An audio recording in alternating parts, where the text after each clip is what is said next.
mbokk yi xarit yi dal leen ak jàmm ci Diaspora TV tey aljuma yemook ñaar fukki fan ak ñeent ci weeru avril 2026 dañ koy dox ci yéene kay bi di Libération ci xëtam bu njëkk mu ngay fësal nag ki nga xam ne daanaka moo mujj ci arrestation yi nga xam ne amal nañ ko ñeel dossier borom ñaari tur yi mu di ab taskatu xibaar di wuyoo ci turu Souleymane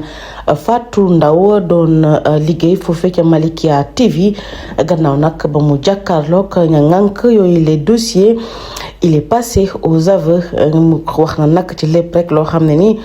amal na ko ci lu dem ci double vie. Lors d'une émission, il félicitait et encourageait les gendarmes à neutraliser le réseau tout en dénonçant au-delà des traits d'actes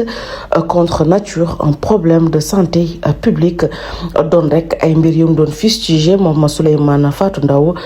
bokk na nag ci ñi nga xam ne teg nañ leen loxo jëm ci dossier borom ñaari tur yi. ñu desandi ci Libération ba tey inna lillahi wa inna ilayhi raji'un ki di Daouda Gueye nag jam nañu ko aw paaka foofee ca Lac Rose fa ñuy wax kër Marème Mbengue gannaaw ba mu fekkee ñaari mécanicien yu jàppante mu dox seen diggante ngir rek taxale leen ñu dal di koy bojj aw paaka fa la jaare dal di ñàkk bakkanam moom Daouda Gueye dénk nañ ko yàlla sunu borom ñi ki démb foofa ca Lac Rose di ko jàll samay mbokk waaye di ko jàll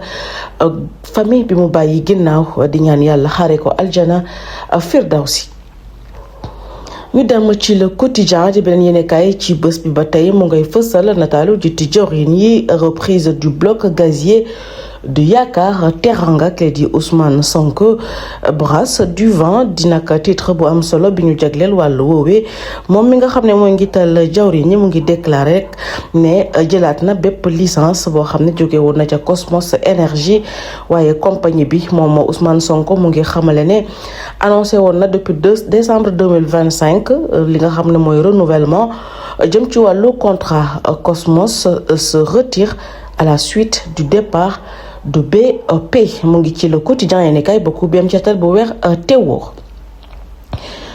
ñu dem ci rapport ITIE 2024 ki di gouverneur bu Fatick mu ngi laaj nag ay compte jóge ca Woodside Energy mu ngi ci Le Quotidien yéeni kay bokku bi ca page 3 ba daan ci fekk cetal bu weer te wóor. ñu dem fële ca Toubab Dialaw waxtaane festival international de danse Toubab Dialaw au rythme du monde à partir du 29 avril 2026 dinañu fa amal nag rek lu wàll jëm ci wàllu rythme ak forme yu jóge ci àddina wërngal këpp mu ngi ci yéenekaay bi di Le Quotidien beaucoup benn caatal bu weer te wóor dañuy ubbi Source A ci xët wu jëkk wa ñu ngay wax ci tournée économique bi nga xam ne nag ki koy amal di son excellence Bassirou Diomaye Diakhar Faye dina dem ca Kolda ñi ki tey la boobule tukki commencé à Kolda. Bassirou Diomaye Faye a présidé la cérémonie de pose de la première pierre du futur pôle mère-enfant tout en précédant à l'inauguration du SAMU interrégional mu di pose première pierre du kër gu am solo ñu fas yéene ko taxawal foofee ca région bu Kolda waaye gannaaw loolu nag dina dem ci wàllu inauguration ci SAMU interrégional bi ñu teg ngir rek gën a yaxanal dundinu askan wi. yeneen i poñ yëkkati na ko foofee ca Kolda moom Bassirou Diomaye Diakhar Faye yaatal bi mu ngi ci Source A. ñu dem ci diwaanu Linguère en pleine réunion du conseil de guerre contre l'homosexualité mu di coowal borom ñaari tur yi foofee ca Linguère nag ñi nga xam ne mooy imam ratib ba ak ay ñoñam dajaloon nañ rek ngir dal di dugal seen loxo ci xeex woowee. El Hadji Daouda Lekor imam ratib de la grande mosquée de Thiély Sud, sans citer de nom, je vous raconte j'anecdote d'un proche que par le passé ça donnait à des actes contre nature. moom imam ratib ba nag yëkkati na ay kàddu ko témoignage dem ci wàllu anecdote ki ko amaloon di ab koo xam ne nii nag ku ko jege woon la gannaaw nag ba mu yëkkati yooyu kàddu ki la di imam ratib ba yaatal na ci lépp rek loo xam ne ni ay mesures yu ñu fas yéene taxawal ngir rek dal di xeex ba borom ñaari tur yi dal di deltu ginnaaw ci li ñu ne ba tey rek ci Source A. Retrait de Cosmos du projet gazier Yakar Teranga. Dakar ça reprend la mer mu di secteur pétrolier wala gazier bi nga xam ne nag ka ngankoon boobule exploitation moo doon Cosmos ñoom nag jël nañu li nga xam ne ñoom génn nañ ci boobule exploitation ca Yaakaar Teranga mu di site gazier mu mel ni rek li di nguuru Sénégal ñoom fas yéene nañoo dal di gàdduwaat mbir mi ngir rek dal di wéyal liggéey ba ñu amal ci site boobee. ñu desandi ci source a ba tey ñu dem ca diwaanu Mbour nag lu toll ci fanweer ak ñeent yoo xam ne ni dañu doon dem ci wàllu immigration irrégulière ñoom nag teg nañu leen loxo un bébé de 6 mois et une fillette de 11 ans dans le lot mu di njomme encore jëm rek ci tukkik gu jaarul yoon gi ca diwaanu Mbour ñu teg loxo nag toll nañ ci fanweer ak ñeent ca seen biir amoon na liir bu am juróom benn weer ak gone gu jigéen gu ay atam toll ci fukk ak benn. ñu dem ci benn yéenekaay ba tey ci suba gi les échos mu ngay yaatal nag ci wàllu téléphonie mobile l'opérateur de Yaas condamné à verser 6 milliards à Promobile mu di jafe-jafe bu boobule opérateur di dund jamono yi bi juge bi nga xam ne nag moom la ñu dénk boobu les dossiers moom fas yéene naa dal di ordonner exécution boo xam ne provisoirement toll na ci 2 milliards ci suñuy koppar li nga xam ne nag moo indi yooyu lay jiite ngaas bokk na ci étape yi nga xam ne affaire baa nga doore depuis atum 2017 ba ubbee les échos yéene kaay danga ci am yaatal bu weer teewoor. ñu desandi ba tey rek ci les échos yéenekaay ñëw ci people ki ñu ràññee nag ci réseaux sociaux yi di wuyooti turu Ndeya Beauté l'envers du succès de figure majeure de l'entrepreneuriat cosmétique au Sénégal au piège des tontines avec les plantes à gogo mu di rek koo xam ne as ndaw la ñu ràññee woon ko lool ci TikTok bi mu doon liggéey di amal li nga xam ne mooy jaayum diw gannaaw nag bu mu taxawalee ay natt dal li nga xam ne nag mooy ndokk dal di ko ci dàpp mu war a fay nag ay koppar yu takku ci ay millions de francs CFA. ñu desandi ba tey ci coowal borom ñaari tur yi affaire de présumé homosexuel li nga xam ne nag mooy brigade de recherche bu gendarmerie bu Kër Massar taxawalal na teg na loxo styliste bi nga xam ne mu ngi woy ko turu El Hadji Soumaré foofee ca Almadi 2 ca page 2 ba la nekk ba ruubeem ceetal bu weer teewóor. ñu ubbi Vox Populi ci xët wu jëkk wa dañuy dellu ca diwaanu Louga le jeune qui tentait de s'immoler a finalement succombé à ses blessures mu doon as ndaw rek koo xam ne dafa doon def li nga xam ne nag mooy xaru naka noonu ca ginnaaw ga mujj naa ñàkk bakkanam foofee la xewee ca Louga. Vox Populi mu ngay yaatal nag ci retrait li nga xam ne nag mooy licence bu Cosmos Petrosen ki la di Ousmane Sonko moom moo ekkati yoolee kàddu jëmale ko ci wàllu woowee loolu amal nañu ko 20 fan ak ñaar ci weeru avril 2026 ñu jàpp ne rek ab date historique la jëm rek ci wàllu avancement ngir dal di yaxanal économie bu réewu Sénégal. ñu dem ci beneen yéenekaay ci suba gi ba tey l'observateur ca xëtam bu njëkk mu ngay wax rek ca tribunal bu Mbour il crée un faux compte Facebook pour piéger son ex-femme et l'accuse d'adultère le reçu à la barre d'un harcèlement téléphonique et insulte quotidienne après la séparation mu di koo xam ne rek dafa dal di créer ab faux compte ngir rek dal di jàpp di yëddu ki nga xam ne moo nekkoon jabaram ca ginnaaw ga nag mu dal di koy amal ci jëm jooje wàllu harcèlement ci téléphone am waaye ay saaga yu doy waar moom nag taxaw na ca tribunal bu Mbour. L'observateur dikk na ci pôle judiciaire financier le bras de fer judiciaire s'intensifie vers une confrontation explosive entre Tabaski Ngom